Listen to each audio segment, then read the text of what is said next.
নমস্কার, আমি সাধনা। আজকের বানাবো একটা লাউ দিয়ে দু রকম রেসিপি।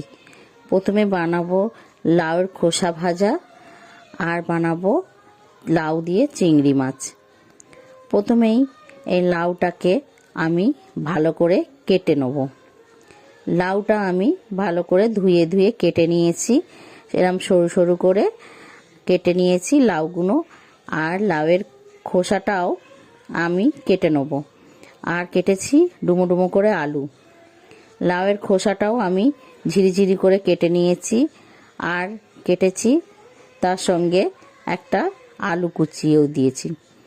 এবার গ্যাসে কড়া বসিয়ে দিয়েছি। কড়ায় অল্প করে তেল দিয়ে দিলাম দুটো শুকনো লঙ্কা আর একটু কালো জিরে ফোড়ন দিয়ে আমি লাউয়ের খোসা আর আলুটা ধুয়ে ভালো করে দিয়ে দিলাম। দিয়ে এটাকে ভালো করে নেড়ে চেড়ে আমি যে জলটা বেরোয় সেই জলটা আমি শুকনো করে নেব। এবার দেব এর মধ্যে পরিমাণ মতন হলুদ গুঁড়ো। হলুদ গুঁড়োটা দিয়েও আমি ভালো করে নেড়ে চেড়ে ভেজে নেব। এর মধ্যে কিন্তু আমি এখন লবণ দেব না, লবণটা পরে দেব। দিয়ে দিলাম একটা বড় সাইজের পেঁয়াজ কুচিটা দিয়েও আমি ভালো করে নেড়ে চেড়ে লাল লাল করে ভেজে নেব। নেড়ে চেড়ে ভেজে নিয়ে এবার লাল লাল করে ভাজা আমার হয়ে এসছে। এবার দেব এর মধ্যে পরিমাণ মতন লবণটা পরে দিলে ভাজাটা ভালো মতন করা যায়। আগে যদি লবণটা দিয়ে দেই তাহলে ভাজাটা এরম লাল লাল করে ভাজা হবে না, পুরো জল কেটে গেলে ভাজাটা ভালো মতন হবে না। আমি লাল লাল করে ভেজে তুলে নিলাম। এবার বানাবো লাউ চিংড়ি। ওই কড়ার মধ্যেই আমি পরিমাণ মতন তেল দিয়ে দিলাম। তেল দিয়ে আলুগুলোকে আমি ছেড়ে দিলাম। দিয়ে আলুগুলোকেও আমি লাল লাল করে একটু ভেজে নেব। আমি হালকা করেই ভাজবো এখন। ভেজে নিয়ে লাউগুলোকেও আমি দিয়ে দিলাম।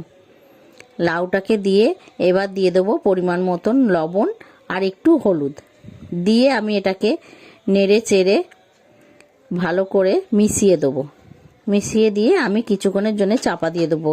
2 থেকে 3 মিনিটের জন্য চাপা দিয়ে দেবো। দিলে লাউ থেকে হালকা জল ছেড়ে দিয়েছে। এই লাউয়ের জলেতেই আমি এই লাউ আলু সব গলিয়ে নেব।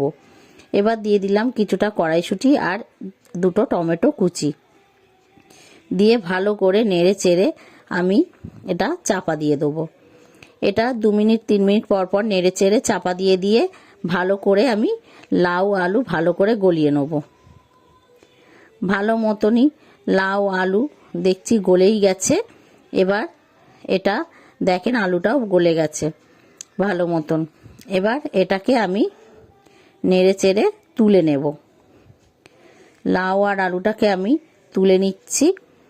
এবার ওই কড়ার মধ্যেই আমি দিয়ে দিলাম পরিমাণ মতন আর একটু তেল দিয়ে এবার দিয়ে দিলাম একটা তেজপাতা আর একটু গোটা জিরে ফোড়ন দিয়ে দিলাম এবার চিংড়ি মাছটাও ভাজার সময় আমি লবণ দেব না, শুধু একটু হলুদ দিয়েই আমি ভাজবো।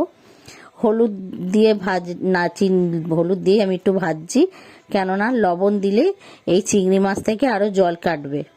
এবার দিয়ে দেবো কিছুটা পেঁয়াজ। একটা বড় সাইজের আমি পেঁয়াজ কুচি দিয়েছি। দিয়ে এই চিংড়ি মাছ আর পেঁয়াজটাও ভালো করে আমি ভেজে নিলাম লাল লাল করে। ভেজে নেওয়ার পরে দিয়ে দিলাম 1 চামচ মতন আদা রসুনের পেস্ট দিয়ে আমি ভালো করে নেড়ে চেড়ে নিলাম। নিয়ে দিয়ে দিলাম লঙ্কার গুঁড়ো আর দিলাম একটু জিরের গুঁড়ো। এবার আমি ভালো করে একটু জল দিয়ে নেড়ে চেড়ে নেব। নেড়ে চেড়ে ভালো করে মশলাটাকে আমি কষিয়ে নেব যতক্ষণ না তেল ছাড়ছে। এবার দিয়ে দেবো পরিমাণ মতন লবণ আর চিনি দিয়ে ভালো করে নেড়ে চেড়ে নিলাম। নেড়ে চেড়ে মশলাটা আমি ভালো করে কষিয়ে নিয়েছি। এবার সেই সেদ্ধ করে রাখা লাউটাকে আমি দিয়ে দেবো। দিয়েও ভালো করে আমি নেড়ে চেড়ে এবার মশলার সঙ্গে এটাকে আমি কষিয়ে নেব। ভালো করে নেড়ে চেড়ে কষিয়ে নিলেই আর জলটাকে শুকনো করে নিলেই হয়ে যাবে লাউর তরকারি।